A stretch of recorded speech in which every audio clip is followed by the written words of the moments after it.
Olá pessoal, eu me chamo Vanderlei. Vamos dar continuidade falando do livro lindo, poderoso, maravilhoso que é a nossa Bíblia? E hoje, gente, vamos falar do livro de Mateus, capítulo 18, e vamos falar do versículo 23 ao versículo 35. Como o tema é, gente, a parábola do servo que não perdoou. Olha o que Jesus está falando, gente. Mas antes disso tudo, dá um joinha, clica em inscrever-se, clica no sininho, vai em todos, que a palavra de Deus chegue ao seu coração, né? Todos os dias, de segunda a sexta, né? Com a palavra abençoada, né? No nome poderoso, maravilhoso de Cristo Jesus, que chegue na sua família, na sua casa e também na todas as famílias do Brasil e do mundo. Olha o que diz, gente, no versículo 23. Diz assim: portanto, o reino dos céus pode ser comparado a certo rei que decidiu acertar contas com os seus servos. E quando teve o início, o acerto, foi trazido à sua presença um dos que lhe devia 10.000 talentos, ou seja, uma dívida impagável. Porém, não tendo o devedor como saudar tal importância, ordenou o seu senhor que fosse vendido ele, a sua mulher, os seus filhos e tudo quanto possuía, para que a dívida fosse paga. E o servo então, com toda reverência, prostrou-se diante do rei. Ele implorou: ser paciente comigo, e tudo te pagarei. E o senhor daquele servo teve compaixão dele, perdoou-lhe a dívida e o deixou ir embora livre. Entretanto, saindo daquele servo, encontrou um dos seus conservos, que lhe estava devendo 100 denários, e agarrou-o, começou a sufocá-lo, esbravejando: paga-me o que me deves.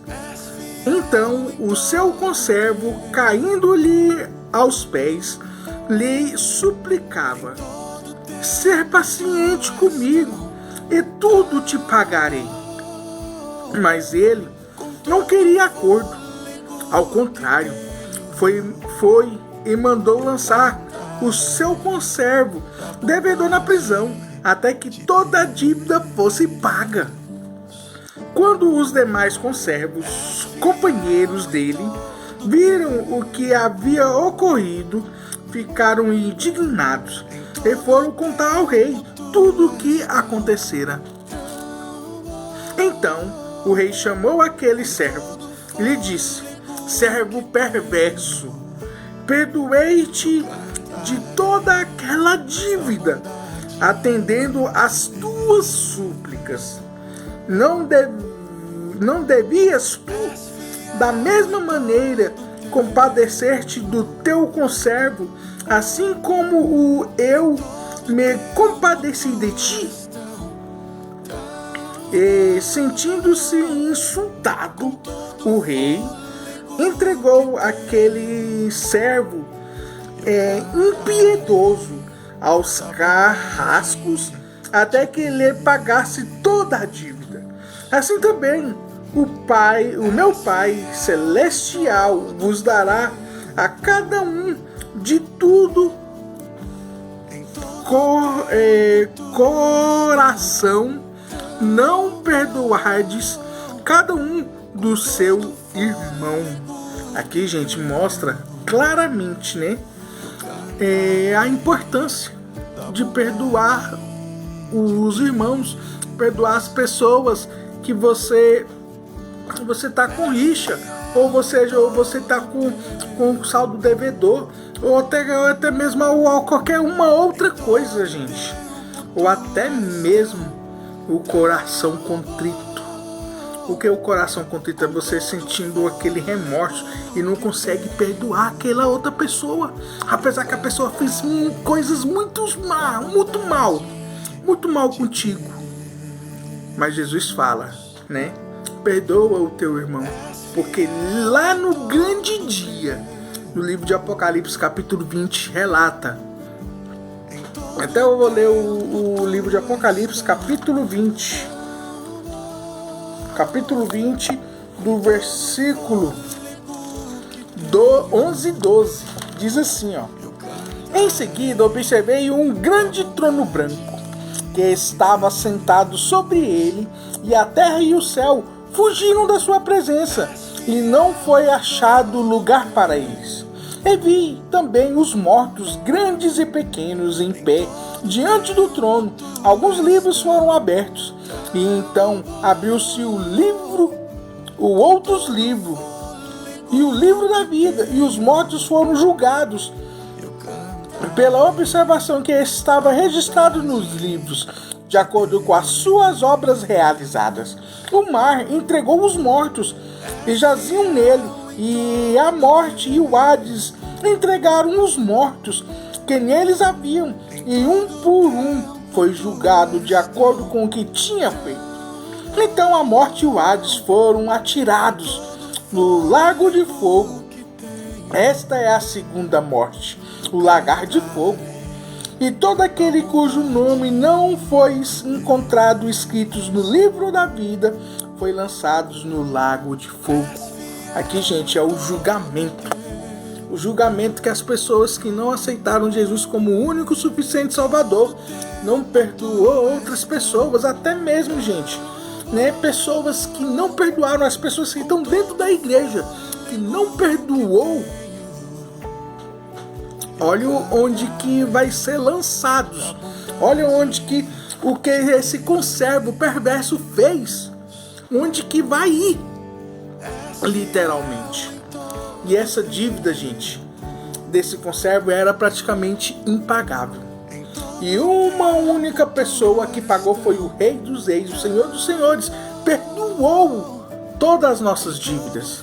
A minha dívida, porque eu nasci do pecado, e do pecado é a condenação, que é a morte eterna.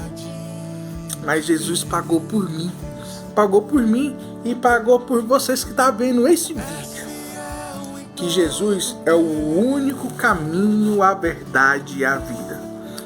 Não importa se é budista, se é islã, se é católico, se é espírita, não tem outro caminho. O único caminho chama Jesus Cristo. Apesar que o Islã, eles querem que Jesus é um profeta. Um profeta que faz um pássaro, né, em um barro se tornar vida. Que a única pessoa que faz isso é Jesus Cristo. É Jesus Cristo que faz, né, de um barro se tornar vivo. E isso ele fez conosco. Mas nós erramos. Nós, quando comeu aquela árvore da vida, né, que era proibida, o ser humano desobedeceu, herdamos o pecado do primeiro Adão. Mas nós temos sim a segunda chance de reconhecer que Jesus Cristo é o Senhor, reconhecer que Jesus Cristo é o Rei dos Reis, o segundo Adão, que veio, né, como cordeiro, morreu por mim e por vocês, né? E quando aceita ele como o único suficiente Salvador, o Deus o Pai, o que enviou Jesus Cristo, não vê eu, Vanderlei, como um pecador, mas sim no sangue de Cristo em mim. Deus o Pai vê Cristo em mim. Por isso que nós temos, gente, né, que adorá-lo, exaltá-lo, bendizê-lo, o nome desse Deus poderoso, desse Deus maravilhoso que é o nosso Senhor Jesus Cristo. Como mostra aqui no Mateus capítulo 18, né, que a dívida foi paga, mas as pessoas, se não aceitar como ele como o único suficiente Salvador, aí tem que pagar essa dívida. E essa dívida é julgado e lançado no lago de fogo. Crê nisso, gente. Crê nessa palavra que Jesus está te convocando para não ir nesse lugar, mas sim para ir para o banquete celestial, o banquete que Jesus está preparando para a sua noiva adornada. E crê nessa palavra, no nome poderoso, maravilhoso de Cristo Jesus.